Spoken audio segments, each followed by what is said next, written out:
Hi, I'm Mark Hobson, host of Adirondack Outdoors and Beyond. It is our pleasure to introduce you to a bit of the Adirondacks, a 6-million-acre place with world-class hunting and fishing, natural history, and endless outdoor adventure. The Adirondacks has been called America's first great place. Today, this area remains as a unique experiment in public and private land use. This week on Adirondack Outdoors and Beyond, meet Nathan Farb, renowned Adirondack photographer. See how one ski area is effectively dealing with the controversial issue of water use, and paddle in what has been called the Adirondack's first pickup truck, the famous Adirondack Guideboat.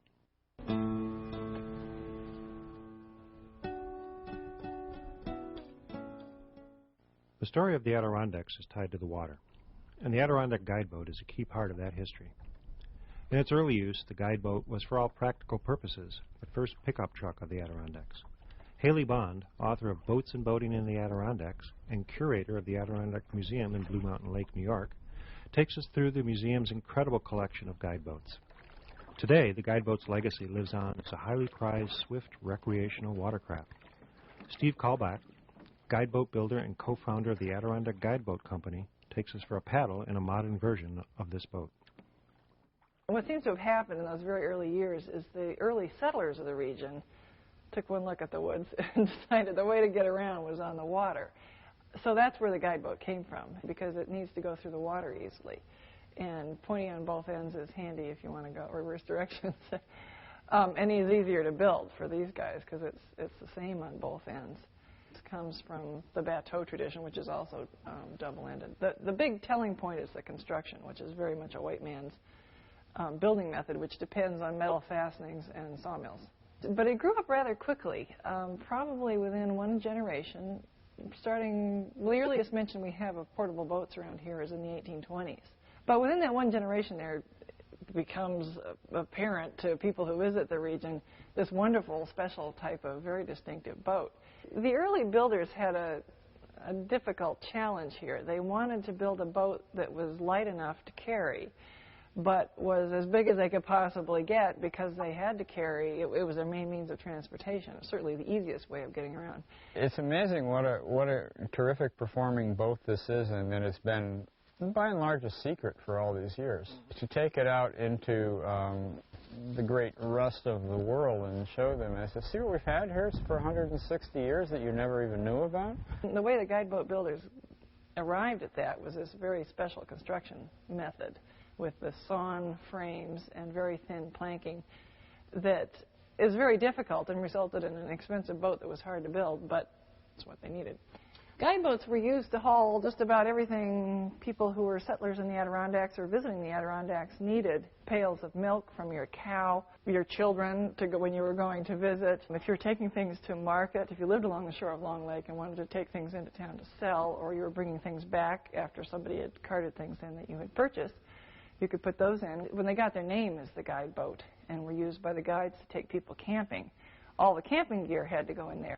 But yes, where did the guideboat come from? We think probably around the Long Lake area. It's 14 miles of water that you can traverse without carrying your boat, and actually farther on down into the Racket, so it had a lot of countryside available to it. I am from Long Lake, so maybe I always think of Long Lake. But there were some very famous early builders there as well. There was a fellow named George Washington Smith, who was one of the later builders around the turn of the last century, who built boats in Long Lake. There was also Warren Cole, very fine guideboat builder, too. The traditional Grant or Parsons guideboat, now some of them, well over 100 years old, have become dear objects, very expensive to repair. I like the Long Lake stem profile, too, which is not unique to Smith. But the end of Long Lake boats is tips a little bit in, has a little bit of what we call tumble home here.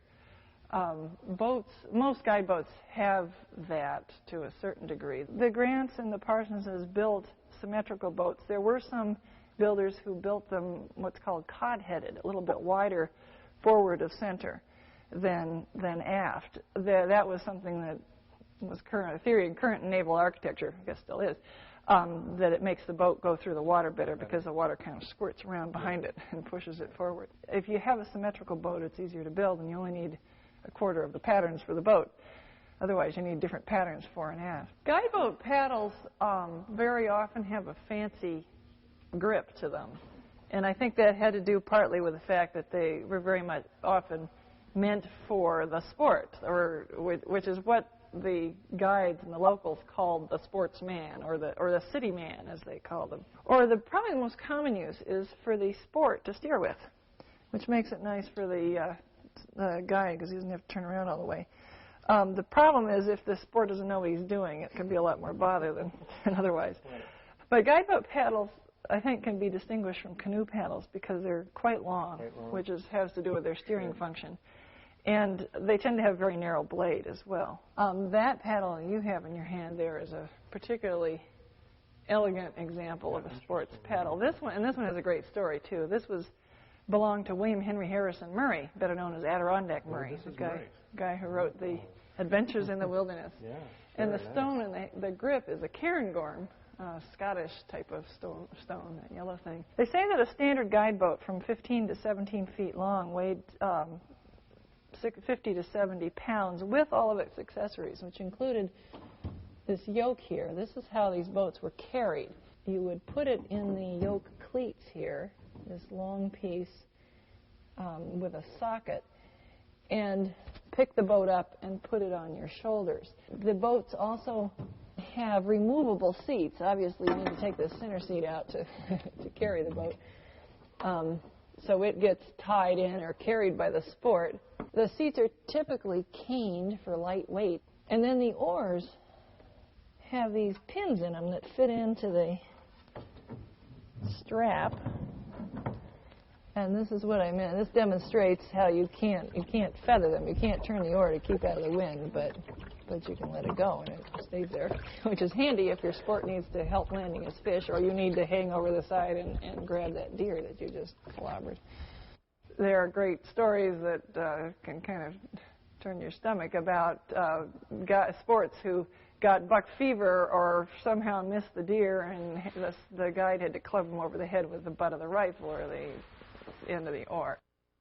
There's quite a fashion for guideboats now, and they are wonderful, wonderful boats. They're supposedly the fastest fixed-seat traditional rowboat type in the country. And they're fast not because they were designed to be fast, but because they really evolved to be as easygoing as possible. But they're not for everybody, and they've never been for everybody, and I'm afraid some people buy them because they're so gorgeous, and then they take them home and discover that they don't like them too much. 100 years ago, all over the country, every little region, and the Adirondacks was particularly rich in this, had a bunch of different boat types for particular conditions or even particular lakes. And then you could shop around and find a boat builder who would build you just the thing you wanted, or you could buy something that was designed for your exact spot.